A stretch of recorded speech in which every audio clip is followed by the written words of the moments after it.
Morning dear students. ये हमारा 9th class का लेसन सेकंड के एक्सरसाइज के क्वेश्चन चल रहे हैं। 8th क्वेश्चन तक हमने कर लिए थे। अब है हमारा नेक्स्ट क्वेश्चन 9th।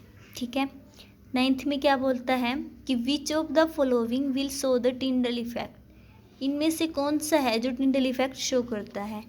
अब शो करने से पहले हमें ये पता होना चाहिए कि ये इफेक्ट होता क्या है। ठीक है, तो इस इफेक्ट के अंदर क्या होता है, ये हमारे एक ले लेते हैं सॉल्यूशन। ठीक है, अब सॉल्यूशन के अंदर से क्या करते हैं, हम लाइट पास करते हैं। अब वो ये लाइट पास करेंगे तो ये लाइट ये पार्टिकल्स एब्जॉर्ब करेंगे, वो अपने में से पास होने देंगे, एब्जॉर्ब करेंगे या नहीं वो डिपेंड करता है पार्टिकल के साइज पे। तो टिंडल इफेक्ट के अंदर क्या है, अगर ये लाइट को पास करे और जो पाथ है हमें वो विजिबल हो जाए, ठीक है, लाइट को पार्टिकल स्कैटर कर लेते हैं तो बोलते हैं कि वो टिंडल इफेक्ट शो करता है, अदरवाइज नहीं। अब कौन एब्जॉर्ब करता है या स्कैटर करता है वो डिपेंड करता है पार्टिकल के साइज के ऊपर। अब जो सिंपल सॉल्यूशन है, मान लीजिए शुगर सॉल्यूशन, तो जो शुगर के पार्टिकल्स हैं, ठीक है, वो क्या होते हैं, हमें विजिबल नहीं होते, उनका साइज बहुत ही स्मॉल होता है, तो वो क्या करते हैं, लाइट की स्कैटरिंग नहीं कर सकते, तो वो टिंडल इफेक्ट शो नहीं करते। लेकिन अगर इसी की जगह हम ले लेते हैं सस्पेंडेड पार्टिकल्स, ठीक है, या फिर कोलोइड सॉल्यूशन ले लेते हैं, तो उनके अंदर पार्टिकल का साइज थोड़ा ज़्यादा हो जाता है, इतना कि वो लाइट को एब्जॉर्ब कर लेते हैं और पाथ हमारा जो वो विजिबल हो जाता है और वो इस इफेक्ट को शो करते हैं। तो अब इन्होंने क्या है, 4 एग्जाम्पल दिए हैं, इनमें से बताना है कि कौन सा शो करता है कौन सा नहीं। अब सॉल्यूशन हमने 3 टाइप के पढ़े थे, solution, colloidal solution and suspension. अब कोलोइडल और हमें इनके एग्जाम्पल का पता होना चाहिए। जो कोलोइडल सॉल्यूशन है और सस्पेंशन है वो तो ये शो करते हैं इस इफेक्ट को, और जो सिंपल सॉल्यूशन है वो इफेक्ट नहीं शो करता। अब सबसे पहले है साल्ट सॉल्यूशन। साल्ट सॉल्यूशन के अंदर क्या होता है, पार्टिकल्स बहुत ही स्मॉल साइज के होते हैं, लेस देन 1 नैनोमीटर, तो उसको हम नेक्ड आई से भी नहीं देख सकते, तो वो पार्टिकल्स क्या करेंगे, लाइट को एब्जॉर्ब नहीं करेंगे, तो ये इफेक्ट वो शो नहीं कर सकते। उसके बाद आता है मिल्क। तो मिल्क किसका एग्जाम्पल है, कोलोइडल सॉल्यूशन का। तो इनका साइज इतना बड़ा होता है कि ये लाइट को स्कैटर कर लेते हैं, तो ये टिंडल इफेक्ट को शो करते हैं। उसके बाद है कॉपर सल्फ्यूट सॉल्यूशन। कॉपर सल्फेट भी क्या हो जाती है, डिजोल्व हो जाती है, और इनके जो पार्टिकल का साइज है वो बहुत स्मॉल होता है, तो ये भी अब जो नहीं शो करते। ठीक है, फिर आता है स्टार्च सॉल्यूशन। जो स्टार्च सॉल्यूशन होता है इनके अंदर ये भी कोलोइडल का टाइप होता है, तो इसके अंदर क्या करेगा, ये शो टिंडल इफेक्ट को शो करता है। तो हम बोल सकते हैं मिल्क और स्टार्च सॉल्यूशन ये दोनों क्या करेंगे, टिंडल इफेक्ट शो करेंगे। ठीक है, उसके बाद आता है हमारा next question, classify the following into elements, compounds and mixture. इनको हमें एग्जाम्पल दे रखे हैं इन्होंने बहुत सारे, इनको हमें बताना है कि इनमें से कौन सा एलिमेंट्स है और किसको हम कंपाउंड बोलेंगे और किसको हम मिक्सचर बोलते हैं।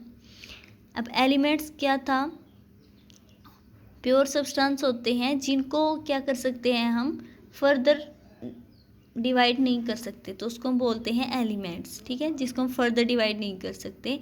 कंपाउंड के अंदर क्या होता है, दो और दो से ज़्यादा एलिमेंट आपस में कंबाइन होकर फिक्स रेशियो के अंदर, ठीक है, कंपोजिशन क्या होनी चाहिए उनकी, फिक्स, तो वो क्या देते हैं हमें, कंपाउंड। और मिक्सचर किसको बोलते हैं, जिसके अंदर 2 और more elements are combine either composition, ठीक है, उनकी कंपोजिशन फिक्स नहीं होती, तो उनको हम बोलेंगे कि वो क्या है, हमारे मिक्सचर। अब सबसे पहले है सोडियम। सोडियम क्या है, एक एलिमेंट है, ठीक है, पीरियोडिक टेबल के अंदर 108 एलिमेंट होते हैं, तो उनमें से अगर किसी का नाम आए तो वो क्या होंगे, एलिमेंट, तो सोडियम एलिमेंट्स हैं। सोइल क्या है, इसमें बहुत सारे न्यूट्रिएंट्स भी प्रेजेंट होते हैं, सैंड के पार्टिकल्स भी हो गए, तो ये क्या है, एक टाइप का मिक्सचर। ठीक है, उसके बाद है शुगर सॉल्यूशन। तो शुगर सॉल्यूशन किसके अंदर आएगा, शुगर है प्लस में वो सॉल्यूशन मतलब वाटर है, तो ये क्या है, 2 चीज़ों का मिक्सअप, तो इसको क्या बोलेंगे, शुगर सॉल्यूशन क्या है, हमारा मिक्सर। सिल्वर क्या है, हमारा एलिमेंट।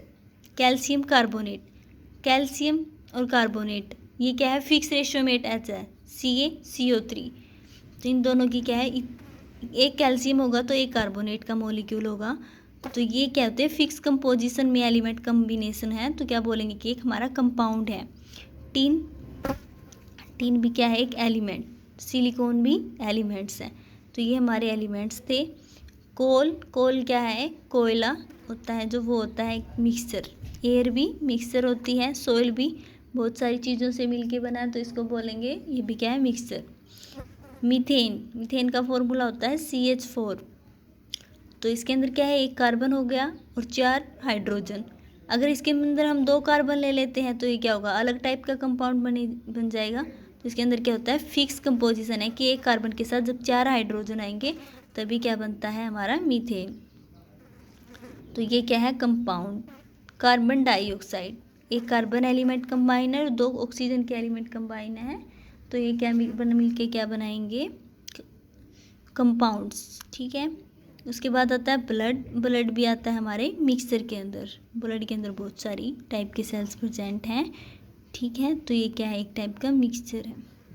तो इसके अंदर से हमने देखा एलिमेंट्स सोडियम, सिल्वर, टिन और silicon, compounds calcium carbonate, carbon dioxide और methane, mixture soil, sugar, coal, air, blood and soap, ठीक है। उसके बाद आता है हमारा नेक्स्ट क्वेश्चन,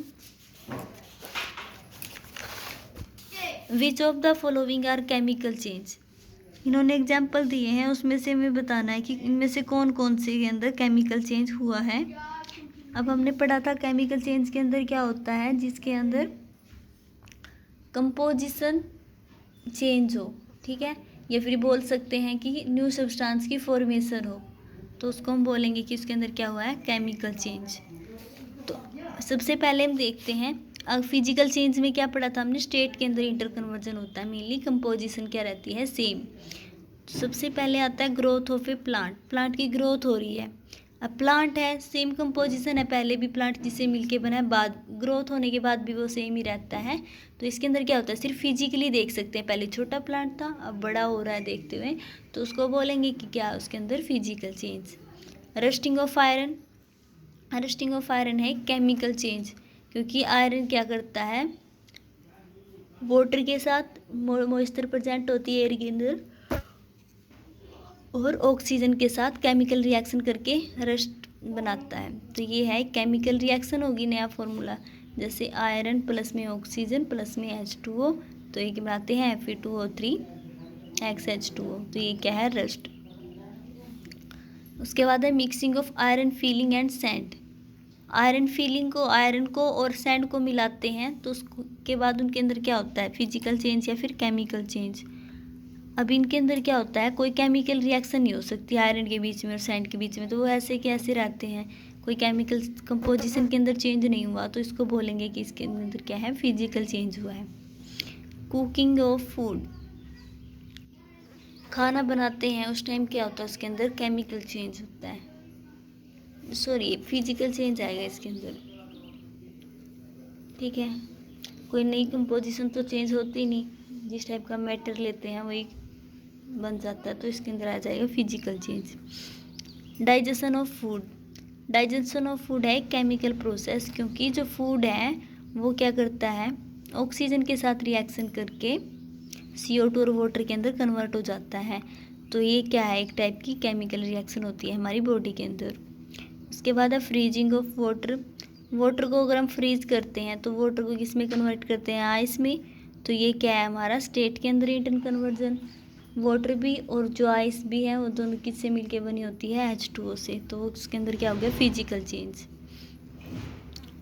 लास्ट में आता है burning of a candle, candle की बर्निंग दोनों टाइप के चेंज हो सकते हैं इसके अंदर, फिजिकल भी और केमिकल भी। अब बर्न हो रही है तो इसका मतलब क्या है कि वो ऑक्सीजन के साथ केमिकल रिएक्शन कर रही है, तो उसको तो बोलेंगे कि केमिकल चेंज। लेकिन उसके साइज़ के अंदर डिफरेंस हो रहा है, पहले बड़ी थी बर्न हो रही है तो वो छोटी हो जाती है, तो उसकी वजह से क्या हो जाता है, साइज़ के अंदर डिफरेंस, तो साइज़ के अंदर डिफरेंस है तो उसको हम बोलेंगे फिजिकल चेंज। तो ये हमारे क्वेश्चंस थे लेसन सेकंड के एक्सरसाइज के क्वेश्चन, 11 क्वेश्चंस थे, कंप्लीट हो गए। उसके बाद कल हम करेंगे इसके वेरी शॉर्ट आंसर क्वेश्चन, ठीक है। Thank you students.